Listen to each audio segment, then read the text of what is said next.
By the way, I played all SimCity games except for the last one because I heard it was really bad. I just waited for reviews. I saw them and I was like, yeah, why would I buy that? Number one, the always online thing, which sucks. And then the cities were so small compared to even previous SimCity games. It's horrendous.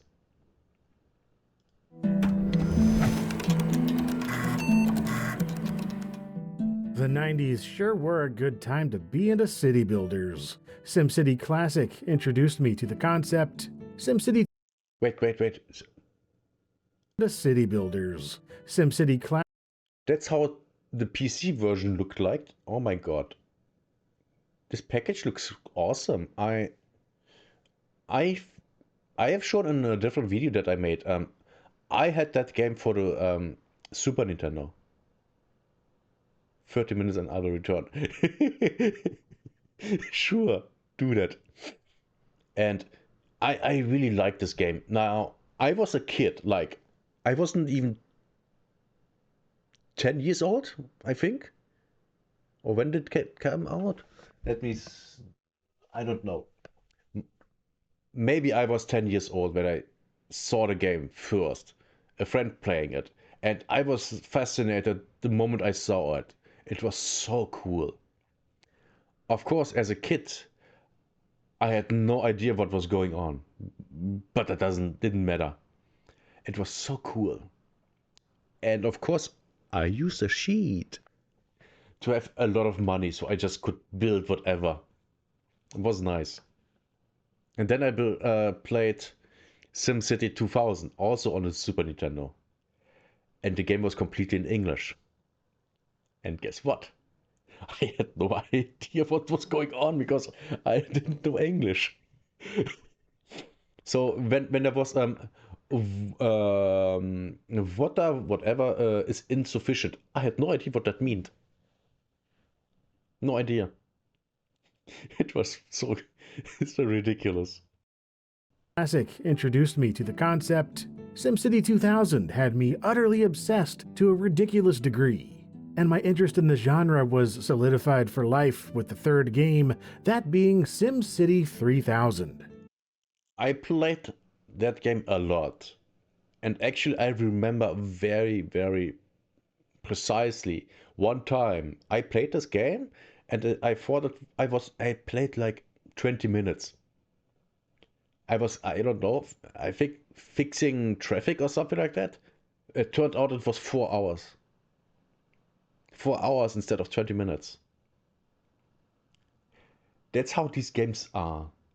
You get so into them, so fixated on one small thing that you think you just did that, in a couple of minutes. No, it's hours. The same happened in City Skylines. You think you spend hours with fixing traffic on one crossing, and you think it's just, I don't know, half an hour. No, hours. That's the magic of these games. It's ridiculous, and that's also one reason why I like those games. You can just play them. You have completely no interference from your outside, and you are busy for hours on end, and that's awesome. Not like, modern games like whatever you play and you have a stream running at the side. No, sim doesn't mean sim, it means simulation.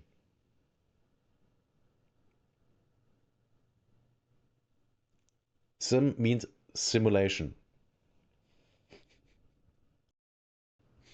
Releasing on February 1st, 1999 for Mac OS and Windows PCs, Oh and my while god. it was developed by Maxis like prior SimCities, it was the first mainline entry produced under Electronic Arts, as Maxis became a division of EA in June of 1997. Which is never a good sign. Every company that gets bought off by Electronic Arts got destroyed by Electronic Arts. Maxis, Westwood. you don't know it because you weren't born yet, but Westwood, they kind of created the real-time strategy genre. At least they made it big. They were the major player. Before Blizzard made StarCraft, that studio got destroyed by Electronic Arts. Completely destroyed. Now, did the studio do some not so great stuff before that? Yes. Or did they? Wait, when did Tiberian Sun? I think that came out after they were bought by Electronic Arts. And they advertised that with fake screenshots, which is even on the package of the game, which really sucked. Like, that was really, really bad. But the game itself was awesome. I loved that game. Man, it was so good. Man, the good old days. The good old days 20 years ago. Oh. Through a $125 million stock swap. And contrary to what some have said, this wasn't EA killing Maxis. They wouldn't do that till later. No, Yes. This was EA bailing Maxis out of the worst point in their history, providing a much-needed influx of resources and new management. Maxis had seen an operating loss of nearly $2 million for fiscal 1996, and revenue was dropping by millions year over year. Wow. They were largely coasting on sales of legacy SimCity products while trying and failing to turn a profit releasing games in new genres. Sim Oh. Golf, Sim Park, Sim Tunes, Marble Drop, Full Tilt Pinball, The Crystal Skull, Marty and the Trouble with Cheese, not to mention big, riskier projects like The Crucible. Everything before this game was like, ugh. But this game, this looks good. Look at the art. I like the art. Crucible begins this fall, never ends. I have no idea what this game is, but I guess it's some fantasy, likely role-playing game. But the art makes me at least being interested in it. But everything else before that, yeah, I wouldn't touch that. With a 10-foot pole, no. But this looks cool. I mean, to be fair, it also looks like something that, you know, a 13-year-old with Photoshop would do. But it looks cool for what it is. And The Mind Warp, neither of which were ever Mind? I never heard of this game ever before. And I would remember art like this. Episode 1 is waiting? Oh no, don't make it episodical. finished and only burned up resources.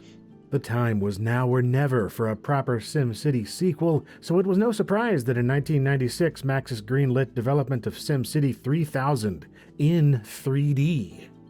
That's right. Oh, I remember that. That was a really big thing. Like a really big thing. I remember that. I was actually excited. Well, kind of excited for that. Because, you know, walking around in your own town that you have built, that's awesome. Never happened with SimCity. And that's the point, never happened with SimCity. With other games, yes. Right, the initial iteration featured full 3D cities, inspired by the three-dimensional cities that were the star of 1996's Simcopter. And Oh my god, there was a Simcopter. I think I remember that. Never played it, but I think I remember that. Haven't seen that. And yes, this graphics back in the day looked awesome.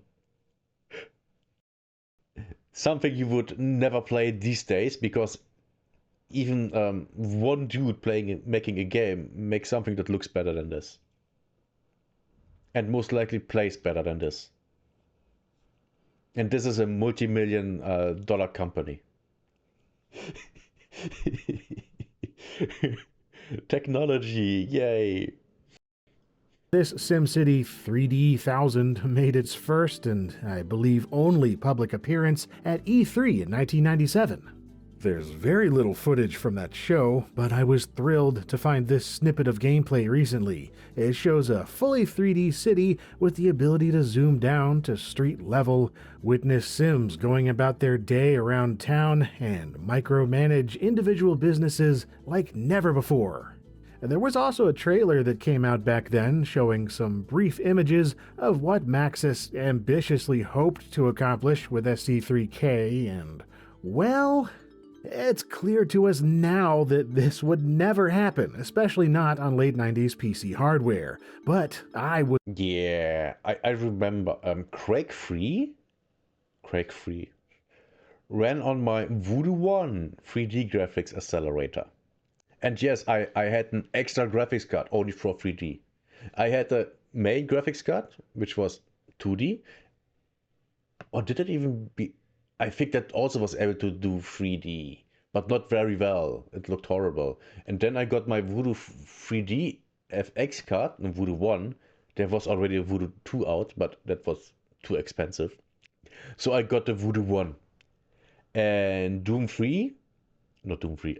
Quake 3 ran on my PC on that card, sometimes at 16 FPS. It was really bad. Like, I literally had my eyes, the veins popped and my eyes were red and I had a headache because the FPS was so low. It was horrible. It was atrocious.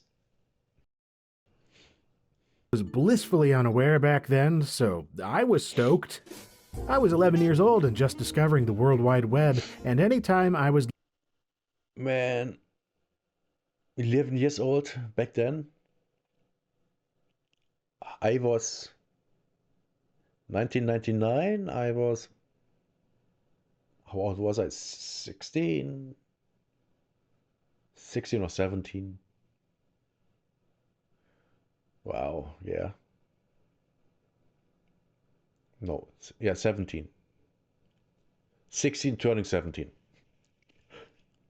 Given the chance to hop online, I went to the Maxis website for SimCity News, which led to me finding and printing out these screenshots in 1998 at my Uncle Mark's, who had the best color printer of anyone I knew. Oh my god. As a ravenous SimCity fan, I was captivated by the concept of 3D city building.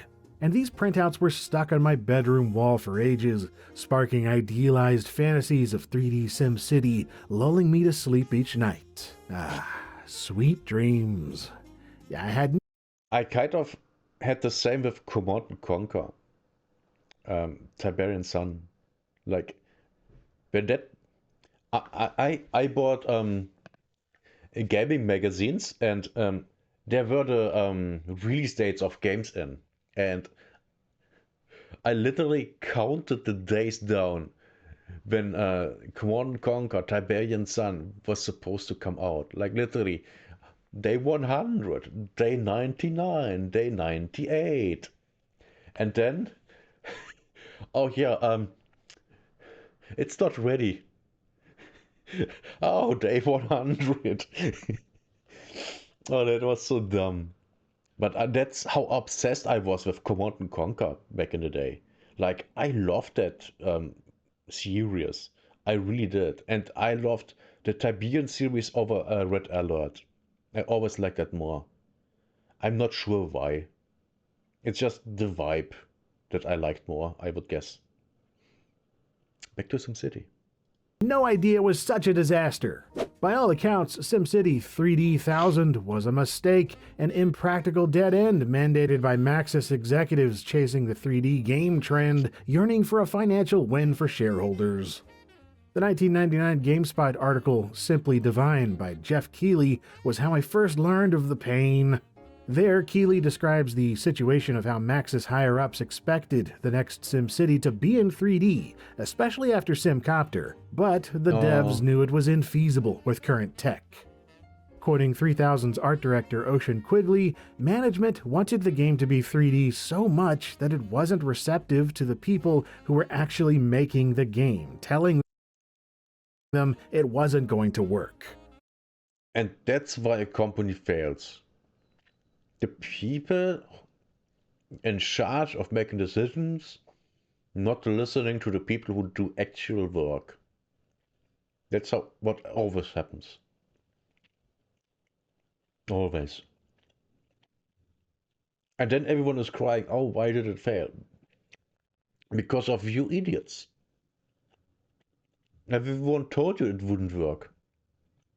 But no, you wanted it, so you got it. No, you're done. Congratulations. Yet they were forced to spend a year working on it, resulting in the shoddy showing at E3 1997 deemed by all to be embarrassing. Enter Electronic Arts. After the Maxis acquisition went through in late 97, they wasted no time assigning Luc Bartlett as their new general manager, leading to the entire top-level management, sales, and marketing teams being removed from the company, but also the cancellation. That's good. That's nice. Really good decision. Because they completely failed the company. Of SimCity 3000 in 3D. After playing it for himself, Bartlett saw the writing on the wall and wisely scrapped it, so he brought in EA's Lucy Bradshaw in November 1997 to start over and spearhead production, making 3000 more in line with 2000 in both style and gameplay. As for SimCity creator Will Wright, he wasn't really involved, being admittedly sick of SimCity, and only received special thanks and original concept credits in the final game. It was a running joke around Maxis that whenever the SimCity team would come to ask me for advice, I would go running, said Wright in 2005. They finally gave up. You know, the day they shipped SimCity 3000 was one of the happiest days of my life. They proved that we have a team within Maxis that knows how to build SimCity without my involvement. Wow. Imagine disliking the genre, the game series that you started create so much that you just don't want to anymore. Man. But I can also completely see that, you know, at a certain point, you're done with a thing that is being associated with you all the time. I can completely see that. If that's everything he's known for, yeah, that sucks. If everything else he does is not being overlooked because, you know, no one cares, but I don't know, this thing that he did in the past, yeah, that's so awesome. The new stuff, no, I don't care. Yeah, that really sucks. I completely understand him. 100%. This allowed him to devote his time to working on Dollhouse, which of course released as The Sims in 2000, so, you know, he did just fine for himself. But yeah, SimCity 3000 got back on track surprisingly quickly with a much more successful showing at E3 in 1998. Maxis had those fat stacks of EA cash now, and they went all out with a fantastic booth right next to EA blockbuster Need for Speed 3. The display featured Need for Speed 3 Hot Pursuit. Yeah, I love that game. I've said that in a different video on stream. I bought that game for the PS1 and for the PC. How often does that happen? Not a lot. But that's how much I really liked that game. It was so good. It was so much fun. I loved it. A floor-to-ceiling city skyline model where folks could walk up to the bottom of each building and play the new version of SimCity 3000, which now looked like the logical upgrade to SimCity 2000 with the same dimetric projection look to it, but with larger maps, upgraded resolution, and more detailed higher color graphics. And that's all you need. The thing is, a city builder, the general concept was done with SimCity, I would say 2000. SimCity 1 was too basic, but 2000, you had everything there that you need. And now you're just making it look better and improve on things. Maybe add some new stuff that wasn't there, but logically makes sense to have it.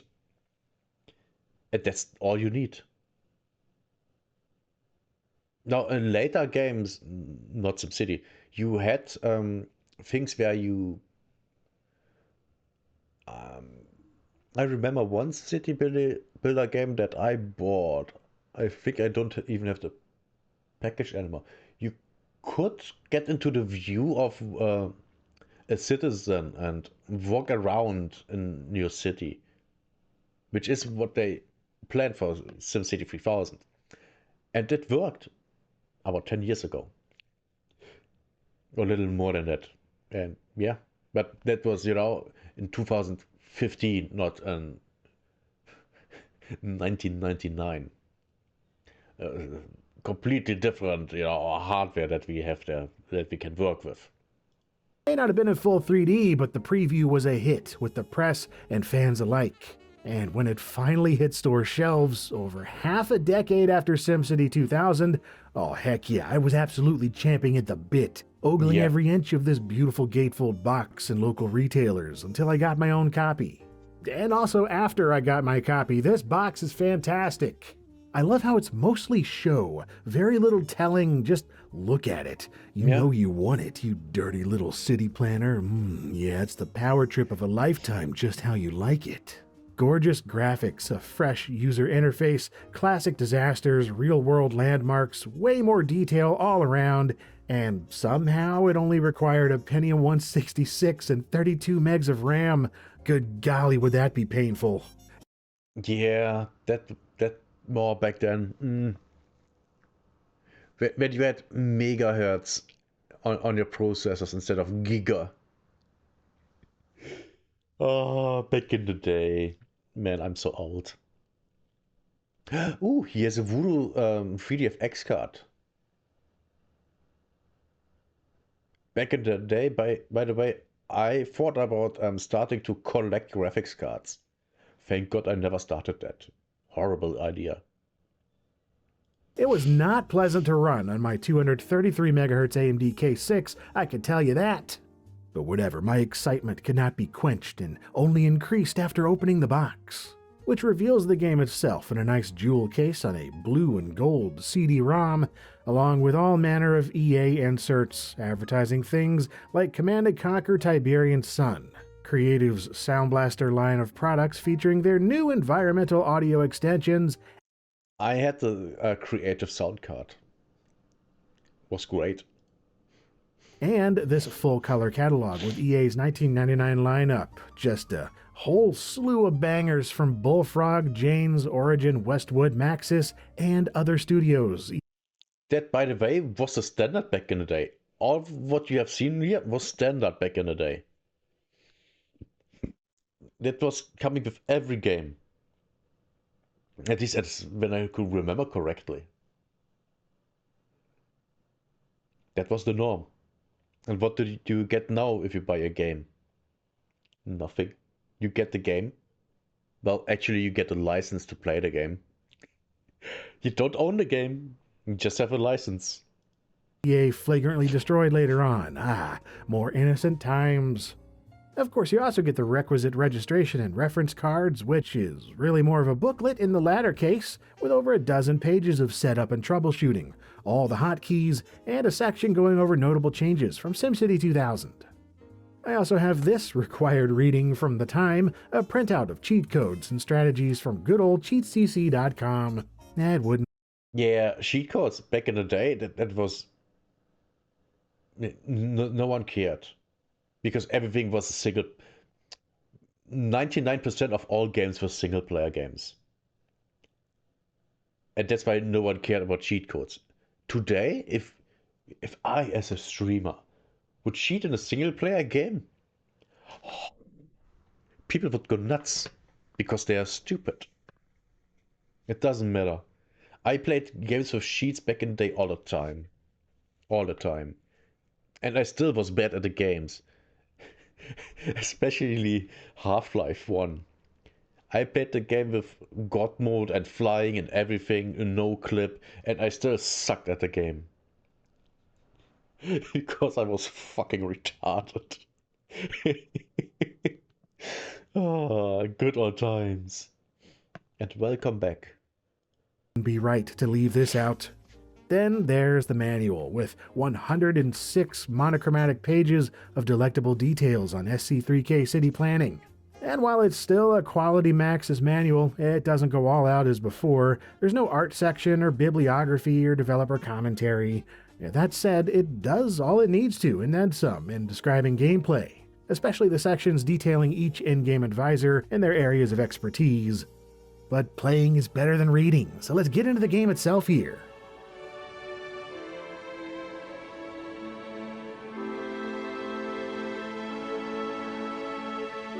Oh, that looks so cool. Well, not cool. Just, man, that's cool.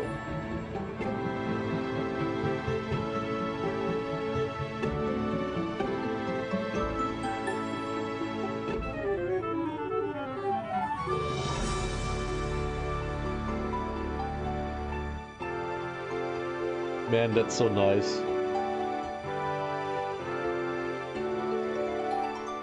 Even 25 years later, that intro ditty improves my mood, prepping my brain for urban planning shenanigans. So, after that simple 1999.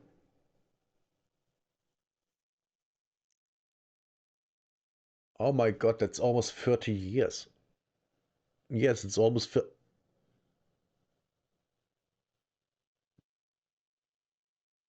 almost 30 years. Oh my god.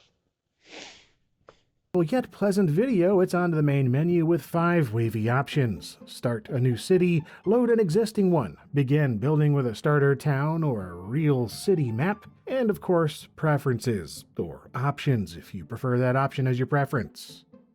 The one thing noticeable by his absence are scenarios, which until now were a SimCity staple, and yeah, the SC3K had no scenarios at all on launch.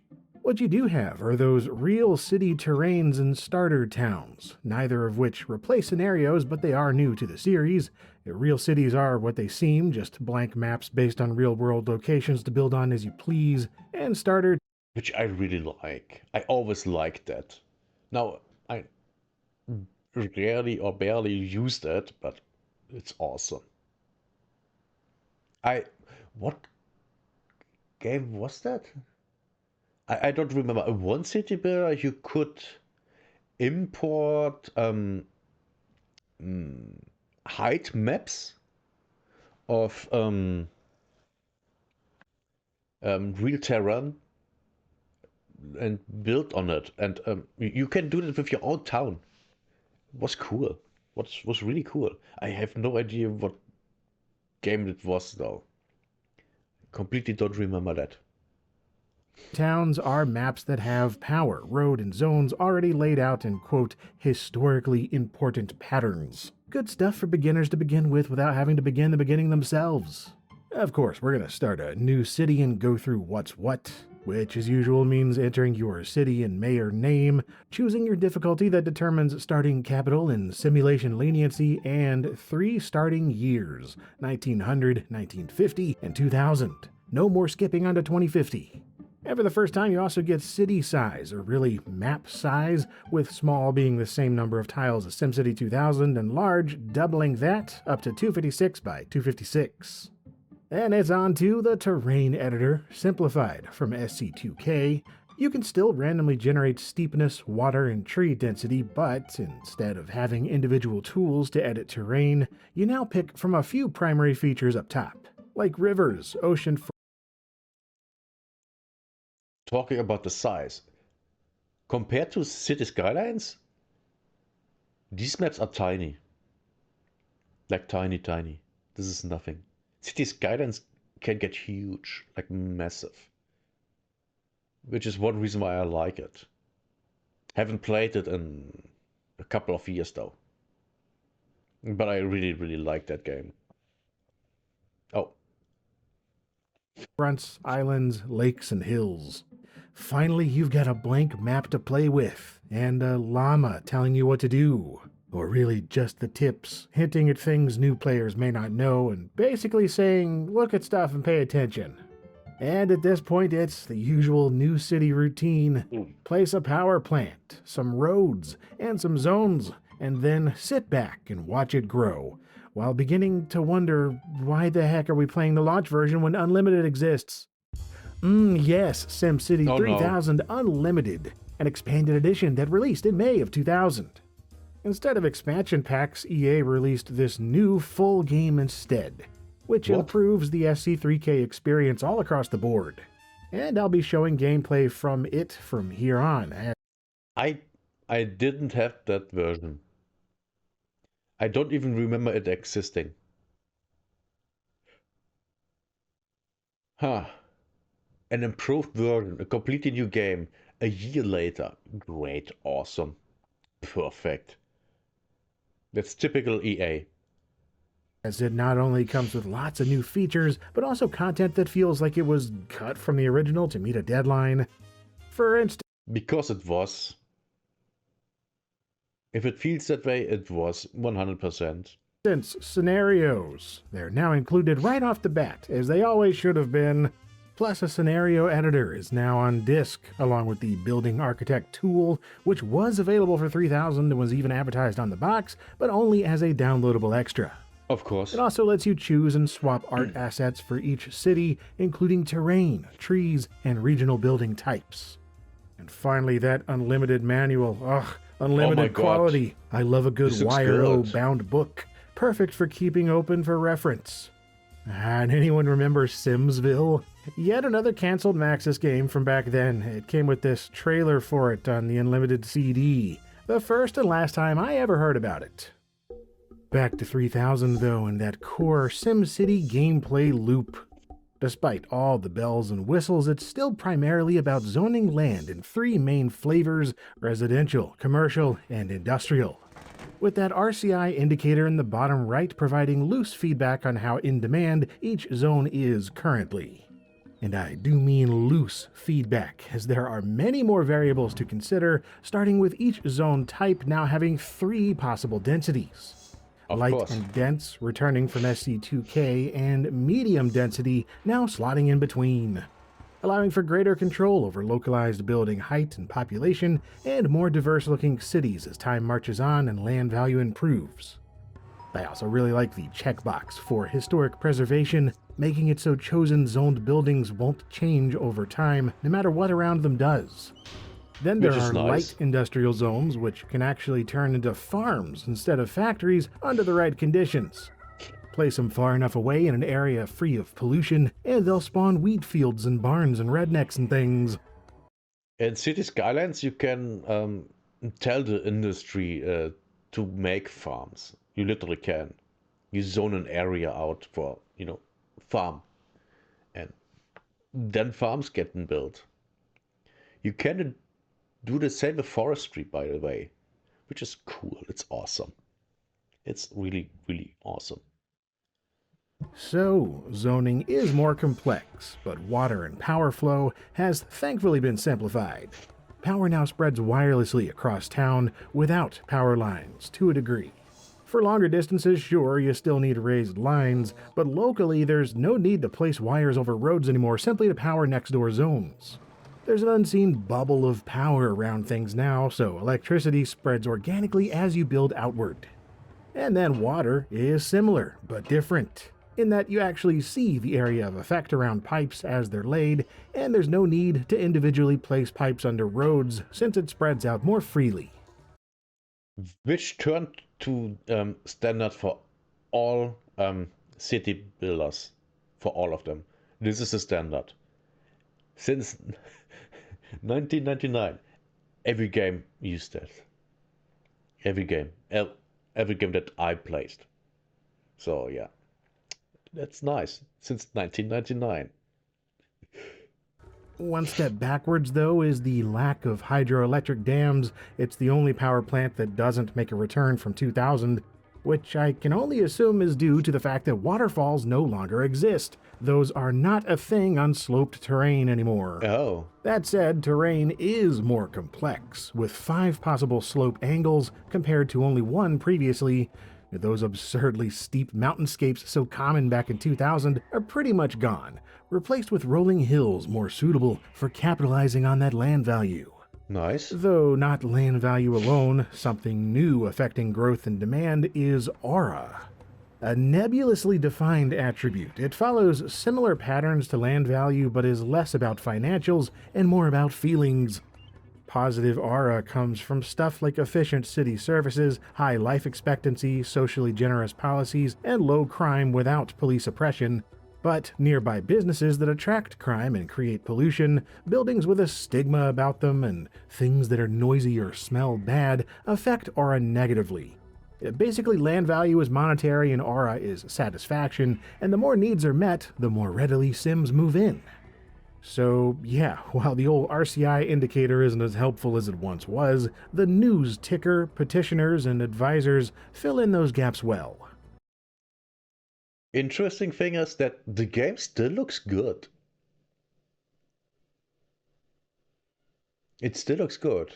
I mean, sure, I have seen browser games that look like that, like literally look like that, exactly like that.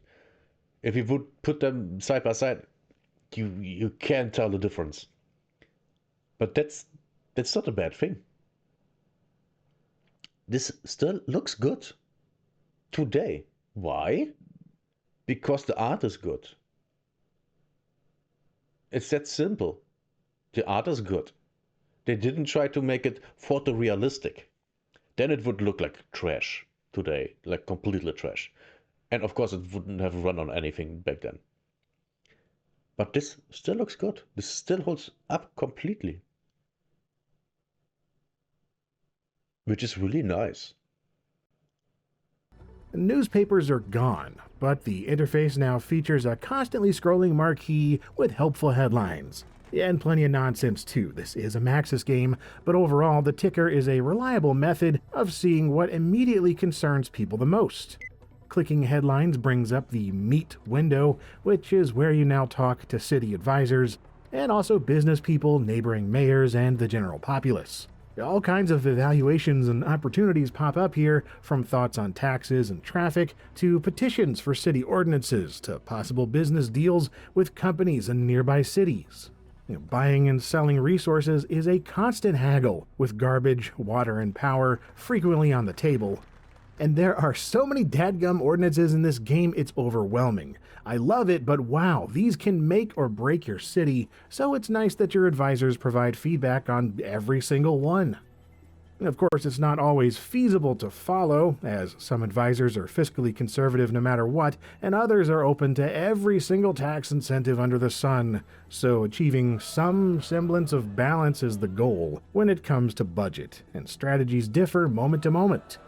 Like, it won't be long before folks complain about the city's aura, or the lack of parks and nature or whatever, leading to an extra emphasis on city beautification here. On that note, my goodness, is this a pleasant game to look at? SimCity 3000 holds up gracefully after all this time. Something that would not be the case if they'd gone with the old 3D concept. Nothing compares to such skilled 2D art direction and sprite work, viewable at 4 different angles.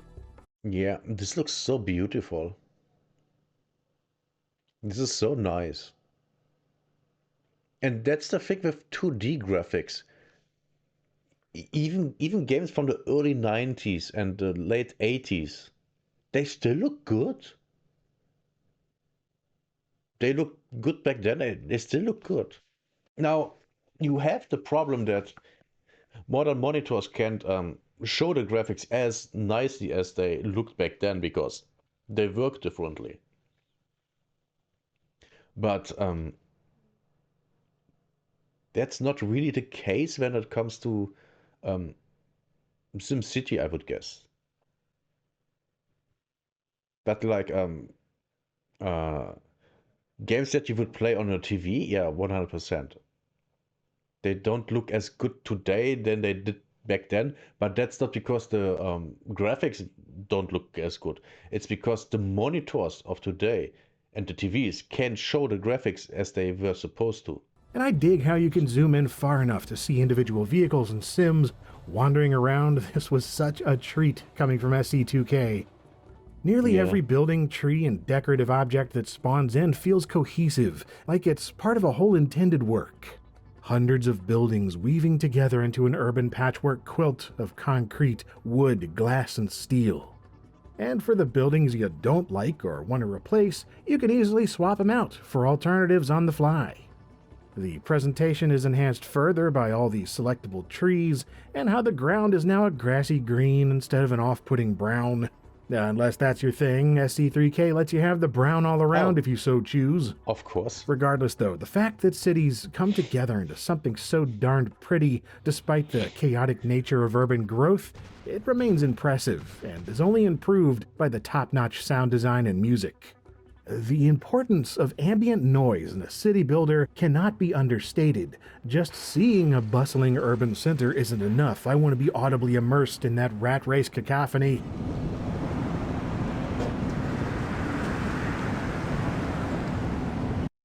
To be fair, that sounds nicer than what I hear when I have the window open. But yeah, when I want to sleep and I have the window open, I hear the Autobahn, which is not even 500 meters away. I hear that. And sometimes I go for a walk around there, and there are really nice houses, like immediately at the Autobahn. Man, it must be so bad living there because of the noise. But the houses are so nice. Where I'm from, Germany. Man. And the worst thing is, it's one of the largest autobahns in the country, and one of the most used ones. So there's noise all the time. All the time. You're from the US? Yeah. That's kind of what I expected. I always expect that. Man, I also remember when I was a teenager, I could hear, back when I lived home, of course, uh, I could hear the, also the Autobahn, which was way further away than now, but I also could hear ships on the Rhine, which was fascinating because that was even further away. I have no idea how that was even possible.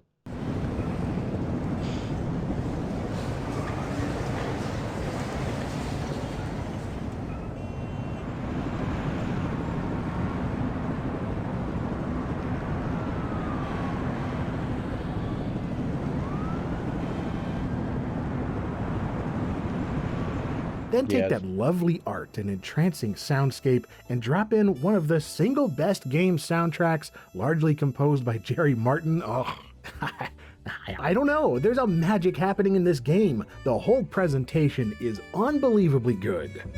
It is. The jazz music is good. This building here looks just nice. Reminds me 100% of I don't know which skyscraper in New York, but one. This year, 100% the World Trade Center, the original one. I can tell by how it looks. Don't judge me, Lord. Yeah, I won't.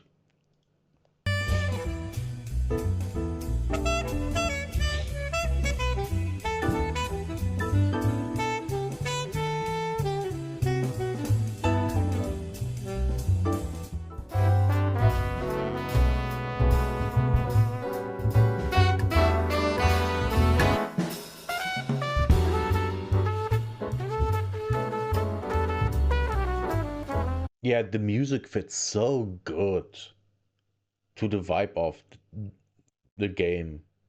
Also, this skyscraper looks so cool. Why can't we build things like that? Why do we have skyscrapers? Why do they have to be so ugly in real life? When we could build things like these. EA knew the soundtrack was stellar too, seeing as they went out of their way to include it on CD in certain bundles. Oh a my disc god. that's become real hard to find but well worth seeking out. The music isn't just Jerry Martin, of course, there are many talented musicians on here and they're all awesome, but I gotta shout out pianist John R. Burr and saxophonist Mark Russo. They've done a lot of good stuff I got into due to their work here. Really, I got into jazz in general from this soundtrack, along with the Sims OST by some of the same performers. If you've ever wondered why I put jazz music in LGR videos, this is why. On an opposing note, garbage. SC3K introduces waste management to the series, a nasty yet necessary addition to City Sims in general. Trash now piles up on lots unless you have garbage facilities, with the initial landfill zones being the cheapest but most ecologically painful. Eventually, incinerators, recycling centers, and waste-to-energy generation plants become a thing, all with their own trade-offs but disposing of the same sort of crap.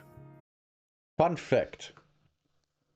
When it comes to recycling, in Germany we have yellow bags where all the plastics go in and cans and stuff like that.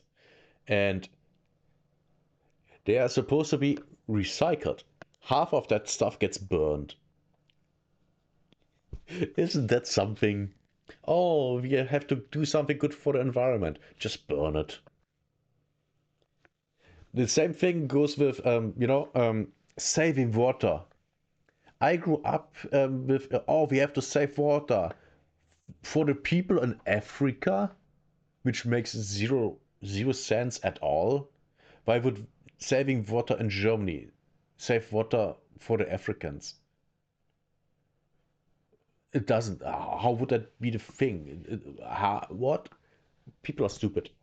And now the toilets use less water. But the less use of water means that all the stuff in the canalization doesn't get washed away.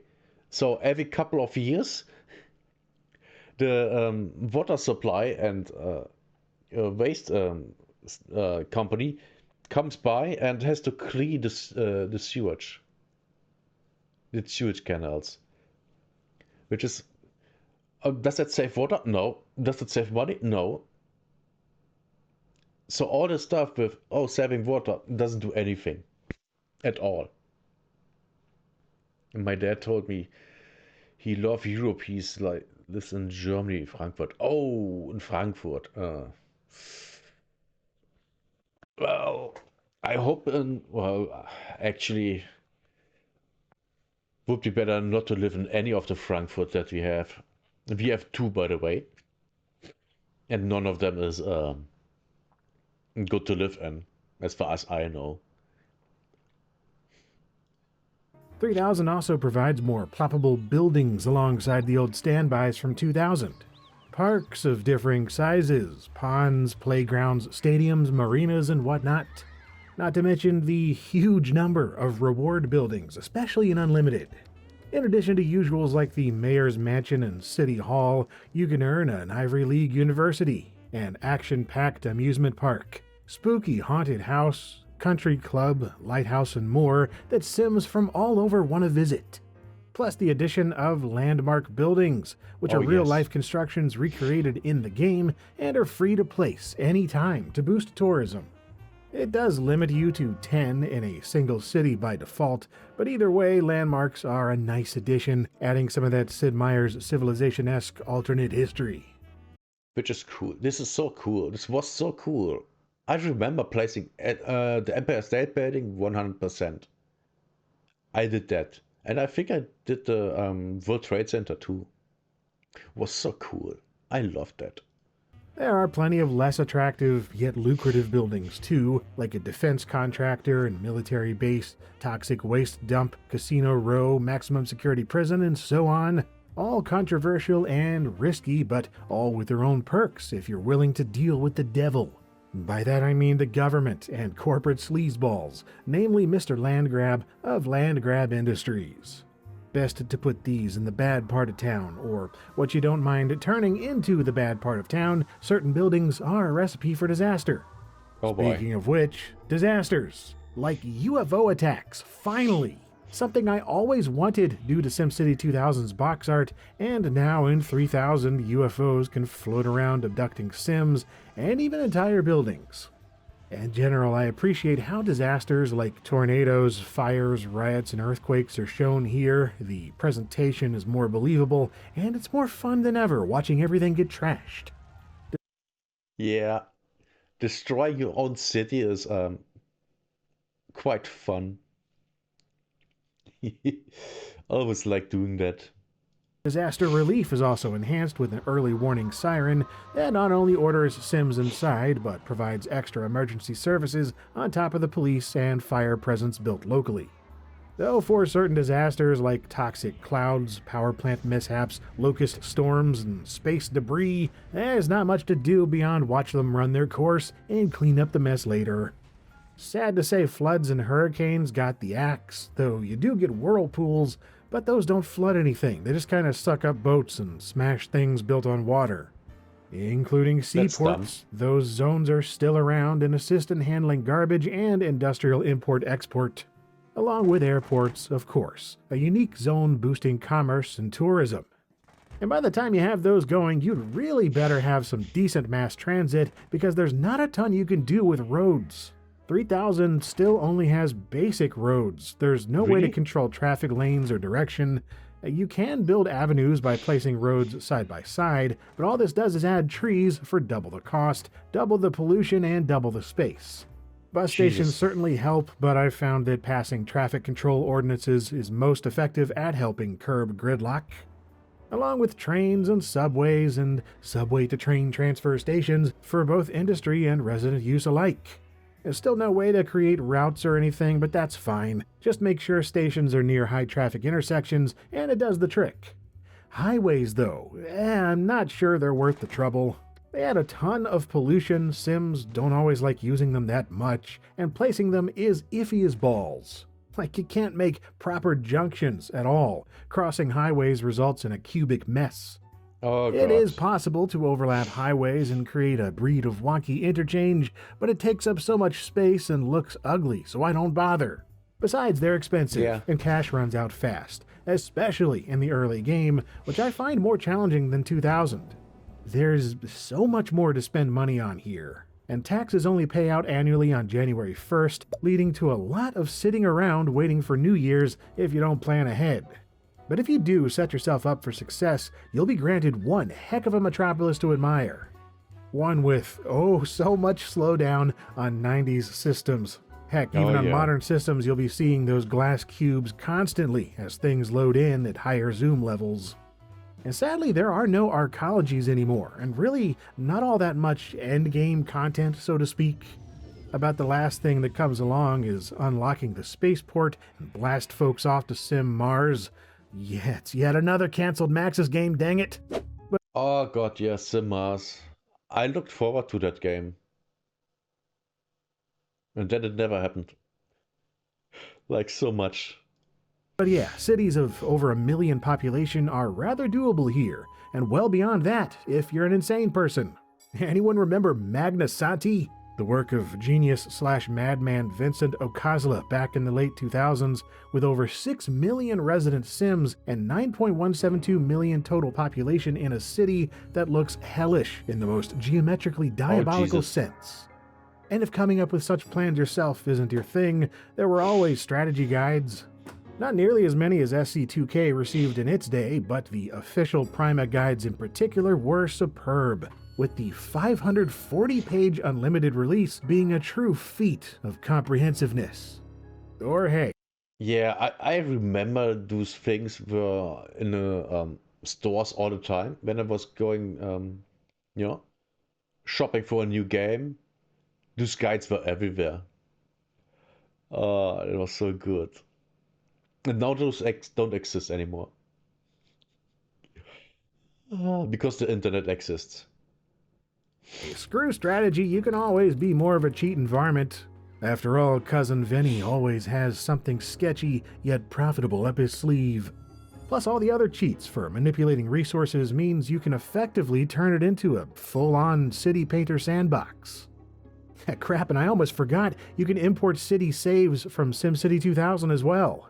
Nifty Oh on its God. own, but since you could also import original SimCity files into 2000, that means you could effectively import those here too. 3 generations of city saves in one game. Legacy support is a beautiful thing, Yeah. as is built-in custom content support in the form of the Building Architect tool by Maxis with BAT Plus included in Unlimited here. It's a powerful modular building tool where you can use both pre-made and custom props, primitives, and textures to create about darn near anything. I never spent much time using it myself. I never had. Yeah, I remember that. I remember that thing. I also didn't spend a lot of time in it. Maybe overall an hour. That's it. Yeah. The patience, but I absolutely appreciated the work others put into it, as seen back then on the SimCity Building Exchange, a massive archive of thousands of custom buildings created by fellow Simmers, along with free DLC from Maxis themselves in the form of building and landmark packs. I loved that old SimCity website. Suffice it to say, I loved the game in general, and I was always excited to see new stuff come along, like the Walmart edition with exclusive holiday content here in the US, sold as the Holiday Edition in Europe, each with seasonally themed items and events, stuff that was later included in 3000 Unlimited, which itself was titled differently around the globe, like the Deutschland Edition from Germany, also known as the UK Edition in the United Kingdom, Edition Mondiale in France, and World Edition practically everywhere else. It even got a port to Linux in 2000 by Loki Games, a rarity I had no clue existed till writing this. Unlike 2000 though, 3000 didn't release on home consoles, though SimCity DS for the handheld Nintendo DS did happen in 2007. It's reconfigured for dual-screen gameplay, but it really is SimCity 3000 at heart. As was SimCity for iPhone, what seems to have been the full-fat SC3K experience for iPhone and iPod Touch devices in 2009, one that's been long pulled from the App Store, and I've sadly never had the chance to play it. Wow. Thankfully though, the main PC game remains quite simple to find and play, particularly Unlimited, which sells on GOG.com at the time of recording. It runs pretty well on modern systems as is, but it's worth seeking out some of the many fan patches and updates for things like resolution scaling, edge scroll speed fixes, and whatnot. Seeing this 25-year-old game running in ultra-wide makes this a worthwhile endeavor on its own. But really though, SimCity 3000 is worth revisiting regardless of how you're playing. It's funny that that thing is still sold. And I can guarantee you, it has sold more copies than the SimCity that came after that. That was always online and way more restrictive. There's a reason it's one of, if not the very best-selling SimCity game to date, selling over 5 million units by 2007. Around a million more copies than SimCity 2000. Extra impressive considering how many consoles that game was ported to, and 3000 was primarily on PC. Oh my god, Cycling centers. Shit. There was a SimCity 4? I remember this SimCity that completely bombed. I mean, 2 million sold, that's not a lot. And this one also flopped, basically, 3 million? I mean, that's not really a flop, but it's only 3 million. I don't remember this game at all. I remember these games, this game, but not SimCity 4? What happened? Extra impressive considering how many consoles that game was ported to, and 3000 was primarily on PC. And at this point, I have to admit something. SimCity 3000 is my favorite of the whole series. And that really comes down to its balance of aesthetics, playability, complexity, and overall feel, an aura, if you will. The previous games I absolutely adored growing up, and the later games I found enjoyment in too. Especially SimCity 4 Deluxe. Oh boy, that game is a whole event and we will get there eventually. But there's a certain sweet spot with 3000 that, to me, hits in just the right way for my own tastes. As much as I treasure SimCity 2000, going back to it is like, oh, I remember this. Yeah.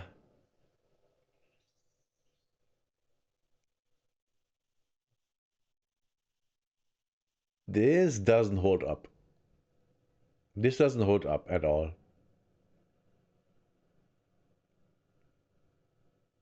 Now, could you release a game looking like that today? Yes, sure. And depending on what it is, it would be successful. If, you know, with a niche audience. Wow, what great memories. It sure was a great game for its time. But with 3000, it's like taking a hit of something you haven't felt in years, then you're back, and it's immediately like, dude, what have I been doing? This is so good. And I end up just vibing on it for 3 days straight without taking a break.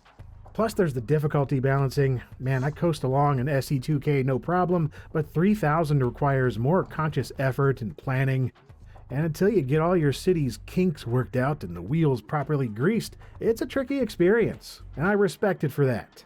And again, its entire presentation fuels my soul like nothing else. It's head and shoulders above the later games in my mind in terms of soundtrack and atmosphere. And the fact it was almost a forgettably sterile and sluggish 3D crapfest in 1997 is astounding all these years later. Thank goodness EA stepped in when they did. If that's how good this is, it makes me thankful for EA. What an incredible game. Go play SimCity 3000 again if it's been a while, or grab a copy if you haven't.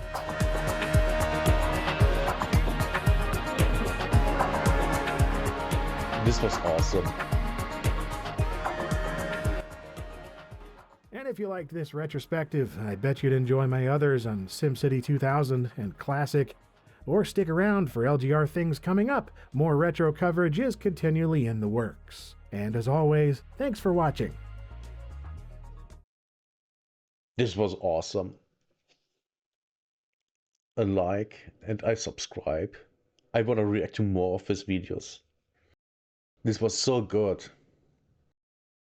I love it.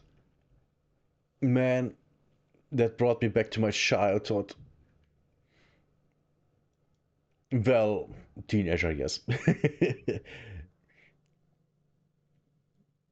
And probably early 20s, yeah. Teenager and early 20s. Man, so good. I love this.